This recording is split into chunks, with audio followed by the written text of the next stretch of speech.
শুভ রবীন্দ্র জয়ন্তী এবং আমি আমার অফিসে যাচ্ছি এবং সঙ্গে আমার মেয়ে প্রেয়সী মুখার্জি ও আজকে পার্টিসিপেট করবে, প্রোগ্রাম করবে। তো বল, তোর প্রিপারেশন কেমন হবে প্রোগ্রাম? ফাটাফাটি, সবই একদম পারফেক্ট আছে। বাংলা গান করব। হ্যাঁ, আর আর কি পার্টিসিপেট করবি? আর কিছু না, মানে এমনি কোনো সোলো না না, সোলো হয় না, স্কুলে আবার সোলো হয় না। সোলো হয় কিন্তু তুই করিস নি, যাই হোক সেটা ঠিক আছে, যাই হোক সেটাই ভালো করে করিস। আপনারা বন্ধুরা যারা আমার আছেন তারা সবসময় চাইবেন ও যাতে একটু ভালো করে ভগবানের কাছে ডাকবেন, ও যাতে ভালো মানুষ হয়, ভালো করে প্রোগ্রাম করে। যাই হোক ও খুব খুশি। হ্যাঁ, তো দেখি আমরা যাই এখন স্কুলে। ঠিক আছে। রবীন্দ্র জয়ন্তী একটা সবসময় শুভ দিন আমাদের বাঙালিদের জন্য, বিশেষ করে আমাদের ভারতীয় এবং আমাদের বাঙালিদের জন্য বিশেষ করে এটি একটি মানে অত্যন্ত মানে একটা শ্রদ্ধার দিন এবং উনি একজন আইকনিক পার্সন, আমাদের বাঙালিদের একটা আইডেন্টিটি। তো সেইটার জন্য আজকে আমরা এখন আমার মেয়েকে নিয়ে প্রোগ্রামে পার্টিসিপেট করেছে বলে যাচ্ছি, সেটা আমি একসাথে বললাম।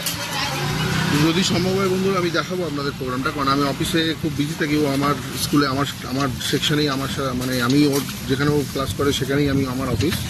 তো আমার যদি সুযোগ হয় অফিস থেকে বেরিয়ে ওর প্রোগ্রামে আমি ফটো বা ভিডিও করব, সেটা যদি সম্ভব হয় পসিবল হয় আমি আপনাদের দেখাবো। তো দেখি, আদারওয়াইজ চেষ্টা করব যদি কোনো প্রোগ্রাম কেউ করে ভিডিও করলে সেটাও পোস্ট করার। তো সঙ্গে থাকুন, দেখতে থাকুন বন্ধুরা। মেয়ে এখন তাড়াহুড়ো করছে, ওই যে লেগে গেছে আমার উপর। ঠিক আছে সুভাষদা, মর্নিং মর্নিং। ঠিক আছে বন্ধুরা, ঠিক আছে, কথা বেস্ট অফ লাক। ম্যাডাম যাচ্ছেন, ম্যাডাম লেগে গেছে। ঠিক আছে, প্রোগ্রামে যাচ্ছেন, রিহার্সাল আছে। ঠিক আছে বন্ধুরা, দেখতে থাকুন। কষ্ট ছাড়া কিছু নেই।